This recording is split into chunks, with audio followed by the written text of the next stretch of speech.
читачи і аўтары, рады прадставіць вам 5-й, самы вясновы нумар часопіса «Маладосць».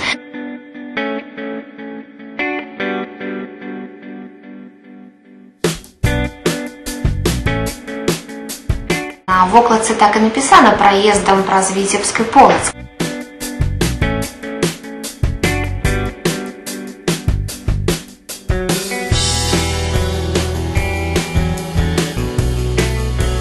Пры гэтым змяшчаюцца і вершы, і проза аўтараў з Віцебшчыны, тых, хто або жыве на Віцебшчыне і працуе, або некалі нарадзіліся на Віцебшчыне.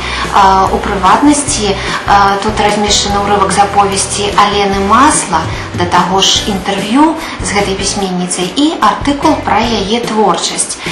А калі гаварыць пра публіцыстычную частку, то большасць яе складае «Полацкі экспрэс», як мы на пачатку меркавалі назваць гэты блог. У любым выпадку гэта прысвячаецца Полацкаму універсітэту, таму што блог прадстаўляе і працу гэтага універсітэта, і дасягненні яго за апошнія гады, і артыкулы выкладчыкаў і нават студэнтаў гэтага універсітэта.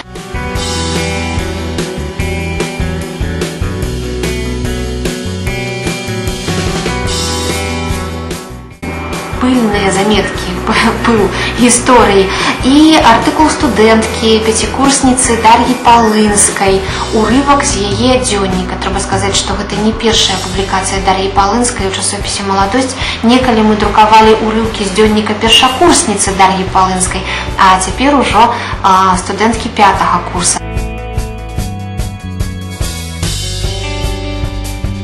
Але не ўсё у нас накіравана на одну тэму, і заўсёды маладосць гэта шырока, літаратура шырока, мастацтва гэта шырока. Таму Ангела Спіноза Руіс сарціруе ідыётаў у розныя катэгорыі, альбо проста дзіўных людзей, а Святлана Курганова расказвае пра тое, як робот можа стаць чалавекам. Ці магчыма? Акрамя таго, у нас гутаркі, развагі, віцебскія старонкі.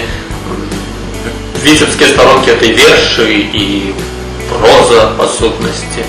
Ну і я сам таксама прадстаўляю свой матэрыял і заўсёды ў сваёй калонцы пра тое права, якое лічу галоўным, это права выбіраць, права рабіць выбар. І зараз я вам прапаноўваю зрабіць выбар у нашу карысць. Падпісацца на «Маладосць», узяць «Маладосць», чытаць «Маладосць». Альбо хаця б проста чытаць, пісаць, жыць. Да пабачення. Заставайцеся з часопісам «Маладосць», таму што часопіс «Маладосць» з кожным сваім нумарам імкнецца быць усё больш цікавым і разнастайным. Дзякуй!